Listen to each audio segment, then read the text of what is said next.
तो शाम के 7:30 बजने वाले हैं। वक्त है उत्तराखंड की खबरों का। नमस्कार, स्वागत है आप सभी का। मैं हूं प्रीति बिष्ट। सबसे पहले बात करेंगे सियासी जगत की आज की बड़ी खबर की। एक बयान दिया बीजेपी के प्रदेश अध्यक्ष ने, जिसके बाद खलबली मच गई। तो जो अगले विधानसभा चुनाव है यानी कि 2022, उसमें कई विधायकों के टिकट कटने जा रहे हैं।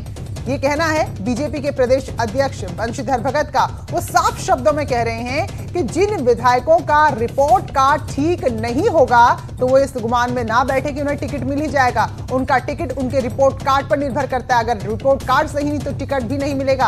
हालांकि अभी दूर है, लेकिन सरगर्मी इसी तरह शुरू होती है। 22 में विधानसभा चुनाव होते हैं, तो अभी लग रहा है कि बाकी राज्यों की तरह चेहरे बदलने का समीकरण बीजेपी यहां भी लागू कर सकती है।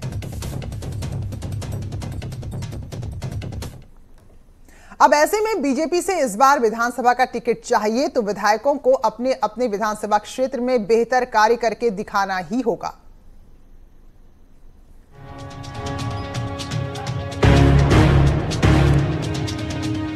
भले ही उत्तराखंड विधानसभा चुनावों के लिए अभी समय हो, लेकिन बीजेपी ने अभी से ही चुनावों को लेकर कसरत शुरू कर दी है। चुनाव की तैयारियों में सबसे ज्यादा महत्वपूर्ण मौजूदा विधायकों का रिपोर्ट कार्ड है, जिसमें विधायकों की रिपोर्ट देखी जाएगी। अगर ठीक नहीं हुई तो विधायकों को 2022 विधानसभा चुनाव का टिकट मिलना मुश्किल हो जाएगा। ये सोचता हूँ कि पहले हम एक सर्वे करके स्थिति का जायजा लेंगे और उसके बाद अलर्ट कर देंगे कि भाई तुम्हारे लिए ऐसा हो रहा है, तुम संभलना चाहो तो संभल लो। पिछले चुनाव में 57 सीटें जीतने वाली बीजेपी 2022 में सत्ता नहीं गंवाना चाहती। इसी वजह से बीजेपी विधायक भी मानते हैं कि चुनाव जीतना है तो जिताऊ प्रत्याशी मैदान में उतारना होगा। चुनाव हमेशा जीतने के लिए लड़े जाते हैं, सरकारें बनाने के लिए लड़े जाते हैं। हमको उन्हीं प्रत्याशियों को मैदान में उतारना चाहिए जो चुनाव जीतने की स्थिति में जो जनता की पसंद हो। तो विधायकों के लिए भी जरूरी है कि वो अभी समय है, अपने काम को और तेजी से आगे बढ़ाएं ताकि जनता उनको चुने, उनके पक्ष में रहे। बहरहाल बीजेपी जानती है कि 2017 में उत्तराखंड में जिस तरह का चुनावी माहौल था, परिस्थितियां अब उससे भिन्न रहेंगी। ऐसे में सत्ता की वापसी के लिए नए चेहरों को मैदान में उतारा जा सकता है। देहरादून से किशोर रावत के साथ ब्यूरो रिपोर्ट, न्यूज़ 18 नेटवर्क। तो ये बड़ी खबर है और जाहिर सी बात है जो विधायक इस वक्त अपनी अपनी कुर्सी पर बैठे हैं उनको भी अब टेंशन हो गई होगी कि बेहतर बनाना है अपना रिपोर्ट कार्ड। तो फिलहाल इस पूरी स्थिति को समझने के लिए हम रुक करेंगे हमारे उत्तराखंड के एडिटर अनुपम त्रिवेदी का। तो अनुपम जी, जरा समझाइए, क्या केवल एक अलर्ट है, अलार्म है, या वाकई में ये बड़ा बदलाव देखने को मिल सकता है? देखिए प्रीति, ऐसा है कि जो पिछला चुनाव था 2017 का, वो अभूतपूर्व था कई मायनों में, क्योंकि इस बार जो सरकार को समर्थन मिला था वो 70 विधानसभा है उत्तराखंड की, 57 सीटें बीजेपी के पास आ गई थी। 34 सीटें इसमें से गढ़वाल से थी और 23 सीटें कुमाऊं से थी। और कुछ कुछ जिले तो ऐसे थे जहाँ की पूरा सुपड़ा साफ हो गया था कांग्रेस का। जैसे 10 सीटें देहरादून में थी, तो एक सीट छोड़कर बाकी सब पे विजयी हुई बीजेपी। और इस बार जो अब चुनाव होगा 1.5 साल के बाद, 1.25 साल का करीबन समय है, तो वो बीजेपी के लिए एक चैलेंज इसलिए भी पार्टी मान के चल रही है क्योंकि उसको पता है जो रूलिंग पार्टी होती है उसके साथ कहीं ना कहीं एक एंटी इनकम्बेंसी का फैक्टर होता है। लोगों की अपेक्षाएं बहुत ज्यादा होती हैं और उस पर खरा उतरना बड़ा मुश्किल होता है। इसलिए विधायकों का रिप्लेसमेंट क्या करना पड़ सकता है। जहां की रिपोर्ट खराब आ रही है, पार्टी इसको लेकर अभी से कसरत कर रही है। और लोकसभा चुनाव के बाद भी एनालिसिस हुआ था, ताकि उस समय क्योंकि मोदी की लहर थी तो इस वजह से काफी स्वीप हुआ। लेकिन कहीं ना कहीं ये बीजेपी इस बात को मान के चल रही है कि जो विधानसभा का चुनाव होगा वो सरकार की परफॉर्मेंस पे होगा। तो जहां पर विधायक कमजोर पड़ रहे हैं, जो अपनी बात पार्टी की आगे नहीं ले जा पा रहे हैं, उतना परफॉर्म नहीं कर पा रहे हैं, उसको रिप्लेस कर सकती है पार्टी। और ये ऐसा एक्सपेरिमेंट बीजेपी ने पहले अन्य राज्यों में भी किया, छत्तीसगढ़ में भी किया, मध्य प्रदेश में भी किया है। तो ऐसा संभावित है कि इसको लेके अभी एक्सरसाइज चल रही है और कुछ कर भी सकती है पार्टी। बिल्कुल अनुपम जी, सत्तासीन रहते हुए चुनाव लड़ना अगला ये वाकई बड़ी चुनौती होती है, क्योंकि अपने काम का हिसाब देना होता है। तो फिलहाल अब विधायकों को अपना रिपोर्ट कार्ड बेहतर बनाना होगा। बहुत बहुत धन्यवाद आपका। और अहम खबर, राज्य में 4 धाम ऑल वेदर रोड प्रोजेक्ट को लेकर शुक्रवार को अहम बैठक होगी। बैठक में केंद्रीय सड़क एवं परिवहन मंत्री नितिन गडकरी, केंद्रीय वन एवं पर्यावरण मंत्री प्रकाश जावड़ेकर, मुख्यमंत्री त्रिवेंद्र सिंह रावत मौजूद रहेंगे। इस संयुक्त बैठक में खास तौर पर फॉरेस्ट क्लियरेंस न मिलने की वजह से जहां जहां काम अटके हैं उन पर चर्चा होगी, क्योंकि बहुत सारा वन क्षेत्र उत्तराखंड में है और कई जगह वन विभाग की अनुमति नहीं मिल पाती है, बहुत सारे नियम कायदे आ जाते हैं तो काम अटक जाता है। इस पर खास तौर पर फोकस रहेगा। वहीं पूरे रोड प्रोजेक्ट का स्टेटस क्या है, इस वक्त की स्थिति क्या है, इसकी भी समीक्षा होगी। मुख्यमंत्री का कहना है कि नेशनल ग्रीन ट्रिब्यूनल की आपत्तियों की वजह से पहले 27 महीने काम रुका रहा और सड़क इसलिए भी महत्वपूर्ण है कि राज्य बॉर्डर के कई सारे ऐसे इलाके हैं जो उत्तराखंड के कई गांवों से लगते हैं, चीन के सीमावर्ती ऐसे इलाके हैं, तो इसलिए सड़क बनाने में अगर देरी होती है तो ये हर तरह से नुकसानदायक ही होगा। क्योंकि जो हमारा ऑल ओवर रोड है, एनजीटी के कारण बहुत सारी दिक्कतें उसमें आई हैं। 27 महीना इसमें काम एक तरह से बंद रहा या बाधित रहा, तमाम तरह की दिक्कतें आई हैं। इसलिए कल पर्यावरण मंत्री और जो सड़क परिवहन मंत्री हैं हमारे देश के, उनके साथ कल एक संयुक्त मीटिंग हो। तो ऑल वेदर रोड को बैठक होगी, लेकिन कई जगह इस सड़क का काम, इस प्रोजेक्ट का काम मुसीबत बना हुआ है। चमोली का बद्रीनाथ हाईवे जो 3 दिन बाद खुल पाया, लेकिन हाईवे अब भी मुसीबत का सबब बना ही हुआ है। पहले सिर्फ लामबगड़ पर दिक्कतें थी, लेकिन इस सीजन में पीपल कोटी के पास भनीर पानी एक नया स्लाइडिंग जोन बन गया है, यानी कि नया ऐसा एक क्षेत्र बन गया है जहां से लगातार बोल्डर मलबा आ रहा है और बहुत ज्यादा खतरनाक है। कितना खतरनाक है तस्वीरें देखकर आप और बेहतर समझ सकते हैं। तो बार बार हाईवे बंद हो रहे हैं क्योंकि लोग यहां जो रहते हैं उनको आना जाना जरूरी है जिंदा रहने के लिए, तो किस तरह से पहाड़ पर आ रहे हैं। और देखिए जरा ये स्थिति देखिए, इससे आप समझ पाएंगे कि अगर मान लीजिए मलबा हटा भी लिया गया एक बार, लेकिन ऊपर से कब बड़े बड़े बोल्डर मलबा आ जाएगा कोई कुछ नहीं कह सकता। तो ये नया जो एक भूस्खलन वाला इलाका बन गया है, इससे अब लोग और ज्यादा डरे हुए। हालांकि एसडीआरएफ को यहां पर तैनात जरूर किया गया है। गवर्नमेंट ने ऐलान किया है तो लगभग हमारे पर डे 250, 300, 350, 400 तक के ही लोग अभी आ रहे हैं, क्योंकि मैनेजेबल है। और जो लामबगड़ की जहाँ तक आप बात कर रहे हैं, वहाँ पर हमारी जो चौकी बन रही है लामबगड़ चौकी, तो वहाँ पर पूरा स्टाफ है मेरा, उसके अलावा एसडीआरएफ। और बड़ी खबर देहरादून से आ रही, जहां इंदिरा कॉलोनी में हुए हादसे में जिसमें 4 लोगों की जान चली गई थी, पुलिस ने बड़ी कार्रवाई की है और 3 लोगों के खिलाफ मुकदमा दर्ज किया है।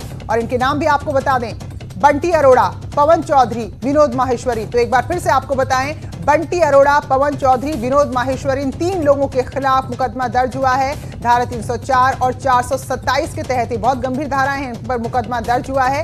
ये लोग बिल्डिंग बनाने वाले और आसपास प्लॉटिंग करने वाले आरोपी हैं। तो आपको बताएं, यहां पुश्ता गिरा था जिससे पूरा मकान ढह गया। 4 लोगों की मौके पर मौत हो गई, जिसमें गर्भवती महिला भी शामिल थी, जबकि 2 लोग, एक महिला और एक बच्ची, गंभीर हालत में इस वक्त भी अस्पताल में भर्ती हैं। लगता है कि जिन लोगों के कारण ये इतनी बड़ी दुर्घटना हुई है, उनके खिलाफ जो भी कठोरतम कार्रवाई हम लोग कर सकते हैं, वो जितनी जल्दी हम लोग कंप्लीट कर पाएँ उसके बारे में उनको डायरेक्शन दिए। और नैनीताल रोड से एक सीसीटीवी फुटेज सामने आया है जो बता रहा है कि हम लोग जल्दी पहुंचने के इतने ज्यादा आदी हो चुके तेज रफ्तार की कि अपनी जिंदगी भी दांव पर लगाते हैं। देखिए जरा, यहां पर केवल और केवल अगर इस युवक की जान गई है तो उसकी खुद की वजह से, उसकी रफ्तार की वजह से। बहुत दर्दनाक हादसा है, नहीं होना चाहिए था, लेकिन उससे भी दुखद बात यह है, ऐसे वीडियो देखने के बावजूद हम लोग सबक नहीं लेते हैं। तो ये सीसीटीवी कैमरे में कैद हुई है ये तस्वीर। प्रत्यक्षदर्शियों का कहना है कि बुधवार की घटना है, जब एक तेज रफ्तार स्कूटी आई और इतनी तेजी से वो डिवाइडर से टकराए कि उसमें जो सवार था शख्स, उसे संभलने का कोई मौका नहीं मिला, उसकी जान चली गई। और उससे भी ज्यादा दुख की बात यह है कि जिस शख्स की जान गई है, 3 दिन बाद ही उसकी शादी होनी थी। तो सलीम नाम का ये शख्स था जो बरेली का रहने वाला था, लेकिन मोबाइल लेने हल्द्वानी आया था और इसके बाद काठ गोदाम में अपने मामा के बेटे से मिलने जा रहा था। लेकिन रफ्तार देखिए, इतनी जोर से उसकी स्कूटी टकराई कि मौके पर ही उसने दम तोड़ दिया। और चलिए अब एक थोड़ी राहत भरी खबर है, जो 4 ट्रैकर्स लापता हो गए थे। फिलहाल जानकारी ये है कि वो सही सलामत हैं, लेकिन अब तक उनकी लोकेशन नहीं मिल पाई, क्योंकि कुछ देर के लिए उनसे संपर्क हुआ था जिसमें ये जानकारी मिली है कि वो चारों सुरक्षित हैं, लेकिन वो कहां हैं, किस स्थिति में हैं, ये फिलहाल अभी नहीं पता चल पाया है। तो केदारनाथ, वासुकीताल, त्रिजुबी नारायण रूट पर ये लोग लापता थे और सुबह मोबाइल से एसडीआरएफ को संपर्क किया था और बाद में हालांकि मोबाइल बंद कर दिया। अब ट्रैकर्स से धुएं के जरिए लोकेशन का संकेत देने को कहा गया है। तो 5 टीमें ट्रैकर्स की लोकेशन तलाश रही, क्योंकि अमूमन ऐसा होता है कि कोई कहीं खो जाता है तो हवाई सर्वे एक तरह से होता है, एरियल व्यू देखा जाता है, लेकिन मौसम ऐसा है तो इसकी वजह से कोशिश की गई थी कि एक हेलीकॉप्टर जाए उनको ढूंढे। खराब मौसम की वजह से वो उड़ान नहीं भर पाए, तो अब यही मौसम इन लोगों को ढूंढने में मददगार साबित होगा। जलन की बात की गई है, लेकिन अभी थोड़ी देर पहले जो हमारी बात हुई थी, धुआं अभी कोई टीम देख नहीं पा रही है, तो उनको हिदायत ये दी गई थी कि ज़्यादा धुआं करें, और उनको इधर ये बताया गया कि वो सकुशल है और ठीक है, और उनको ये बोला गया है कि वो अपनी जगह पे बने रहें, अपनी एनर्जी कंजर्व करें और धुआं करें। उत्तराखंड में चार धाम देवस्थानम बोर्ड को लेकर चारों धाम के पंडा पुजारी और पुरोहित समाज के लोग विरोध कर रहे हैं लगातार। वहीं देवस्थानम बोर्ड के विरोध में 11,700 फीट पर केदारनाथ धाम में 17 जून 2020 से केदारनाथ में आचार्य संतोष त्रिवेदी अर्धनग्न विरोध कर रहे हैं। देखिए जरा, इतनी ठंड है लेकिन ये लोग विरोध लगातार कर रहे हैं। आचार्य संतोष त्रिवेदी का कहना है कि जिस तरह की ये नीतियां बनाई जा रही पूरी तरीके से गलत है। वो नियमित तौर पर भगवान की पूजा करते हैं और वो तब तक, उनका कहना है कि अर्धनग्न व्यवस्था में रहेंगे जब तक बोर्ड को भंग नहीं कर दिया जाता। तो आपको भी ये जानकारी है कि हाईकोर्ट में इसकी सुनवाई पूरी हो चुकी है और अब कुछ पुरोहित इस केस में जीत के लिए भी पूजा अर्चना लगातार कर रहे हैं। मेरा ये है, सरकार से ये मांग है कि आप जो है इस देवस्थान बोर्ड को तत्काल भंग किया जाए, और मैं जो है प्रातःकाल, मध्याह्न काल, सायं काल 3 जैसे भगवान की पूजा यहाँ केदारनाथ में होती है, ऐसे मैं उस पूजा में सम्मिलित होता हूँ और ऐसे अर्धनग्न अवस्था में मैं भगवान की पूजा करता हूँ, ताकि इस उत्तराखंड सरकार गवर्नमेंट को भगवान केदार बाबा की परम कृपा हो और इस सरकार को सद्बुद्धि दे भगवान केदार बाबा।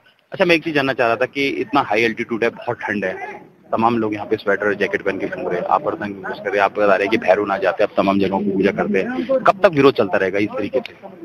देखो, विरोध लगभग मुझे 1.5 महीने होने वाला है। उसमें हमने बारिश नहीं देखा, बर्फ तो खैर अभी गिरी नहीं, बर्फ का मौसम है भी नहीं, लेकिन हो सकता है यहाँ 0 डिग्री चले जाएगा तो बिल्कुल बर्फ गिरेगी। लेकिन मेरा विरोध देवस्थानम बोर्ड के उसमें बिल्कुल जारी रहेगा जब तक ये इसको भंग नहीं कर दिया जाए। उत्तराखंड हाईकोर्ट में देवस्थानम बोर्ड को लेकर सुनवाई पूरी हो चुकी है और कभी भी बड़ा फैसला आ सकता है, लेकिन उससे पहले केदारनाथ धाम में जो तमाम पंडा पुरोहित समाज है लगातार इसका विरोध कर रहा है। वो यहाँ पर जो उनका केस लड़ रहे हैं बीजेपी के सांसद सुब्रमण्यम स्वामी, उनके लिए पूजा अर्चना की जा रही है। यहाँ पर तमाम पंडा पुरोहित समाज है लगातार ये पिछले 15 मिनट से पूजा अर्चना कर रहे हैं और बाबा केदार धाम के आगे ठीक आगे पूजा करते हैं। यहाँ तक इन्होंने पूरे सुब्रमण्यम स्वामी के जो तमाम परिवार है, उनके पूर्वज है, उनके लिए संकल्प भी लिया है। तो लगातार इनकी पूजा चल रही है और इनका एक ही मकसद है कि किसी भी हालत में देवस्थानम बोर्ड को गिराया जाए, भंग किया जाए, क्योंकि इनका मत है कि अगर ये बोर्ड बनता है तो हक हकूदारियों का जो परंपरा चल रही है लंबे समय से, जो इनका हक है वो मारा जाएगा और इनके बारे में कोई विचार भी नहीं किया जा रहा है। किशोर रावत, न्यूज़ 18 केदारनाथ। चमोली जिला मुख्यालय गोपेश्वर में 2 दिन पहले वन स्टॉप सखी सेंटर में 2 महिला कर्मचारियों को निकाले जाने का मामला लगातार बढ़ता जा रहा है। अब दोनों महिला कर्मियों ने जहां इस मामले में जिलाधिकारी से शिकायत की है, वहीं विभागीय अधिकारी पर भी अलग अलग तरह के और आरोप मढ़ दिए हैं। महिला कर्मी कह रही हैं कि एक तरफ तो उन्हें 7 महीने से कोई वेतन नहीं मिला, वहीं विभागीय अधिकारी उनसे पैसे और सामान की डिमांड कर रहे थे और रंजिशन उन्हें हटाया गया है। पहले कुछ चीज़ों के लिए बोलते थे कि यहाँ पे चले जाओ, ये ले आओ, वो ले आओ, छोटी मोटी चीज़ों के लिए हमने माना। लेकिन जब सर उनकी डिमांड बढ़ी, हमसे नहीं हो पा रहा था पूरा, हमें इतने सैलरी भी नहीं मिली थी। ऑलरेडी TDS में सिक्योरिटी अमाउंट जमा करके आए थे, 50,000 की उन्होंने मुझसे डिमांड की थी। मेरे अंडर में तो जिला समन्वय काम करती हैं कि उनको भी बताइए आप, मैंने उनको भी बताया, वो भी गए थे। जब नहीं हो पाया तो सर उन्होंने 3-4 महीने से धीरे धीरे ये सब कुछ करना शुरू कर दिया। क्योंकि मेरे को लिखा हुआ है कि आप मतलब अनुपस्थित रहे बिना स्वीकृत, बिना एप्लीकेशन दिए हुए। तो मेरे पास तो सर एप्लीकेशन है, उसमें DPO सर की स्वीकृति है, मेरा मेडिकल लगा हुआ है, मेरे भाई की शादी का कार्ड लगा हुआ है। तो सर मैं बिना स्वीकृति के कहाँ पे गई थी? और सर दूसरा इल्जाम मेरे पर लगा रखा है कि आपने अपने निदेशक उच्च अधिकारी से सीधे बात करी है। ये महिला शुरू से ही लगातार अपने साथी स्टाफ के साथ अभद्रता कर रही थी। जिला कार्य हम लोगों के साथ भी जो है उनका जो है वो अभद्रता कर रही थी। इसके अलावा जो काम उनको सौंपा जाता है उस काम को नहीं कर रही थी और यहाँ पर इन्होंने वन स्टॉप सेंटर का पूरा माहौल बड़ा दूषित कर दिया था। चलिए और अब बात करते हैं उत्तराखंड के लोक पर्व हरेले की। तो आज हरेले का त्योहार पूरे राज्य में धूमधाम से मनाया गया। इसके साथ ही उत्तराखंड में सावन का महीना आज से शुरू हुआ है। इस मौके पर मुख्यमंत्री त्रिवेंद्र सिंह रावत ने अपने आवास में एक रुद्राक्ष का पौधा लगाया। साथ में वन मंत्री ने भी इस दौरान की भागीदारी की। सब लोग प्रकृति के रक्षण की बात करते हैं, इकोसिस्टम को ठीक करने की बात है, तो उसमें सबसे महत्वपूर्ण भूमिका पेड़ों की होती है, पौधों की होती है, हरियाली की होती है। तो आज उसी निमित्त पूरे राज्य में हरेला पर्व मनाया जा रहा है वृक्षारोपण करके। और राज्यपाल बेबी रानी मौर्य ने भी इस अवसर पर राजभवन परिसर में पौधारोपण किया।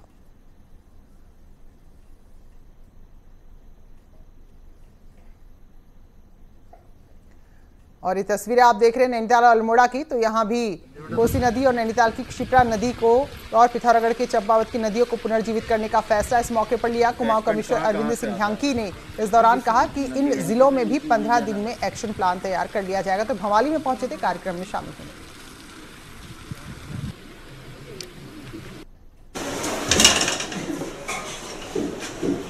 तो चलिए आपको बता दें कि त्योहार मनाया किस तरह से जाता है। 7 अनाज यहाँ पर बोए जाते हैं 10 दिन पहले, और 10 दिन बाद इस अनाज से जो भी उगता है उसे काटकर उससे बड़े बूढ़े छोटे बच्चों को आशीष देते हैं।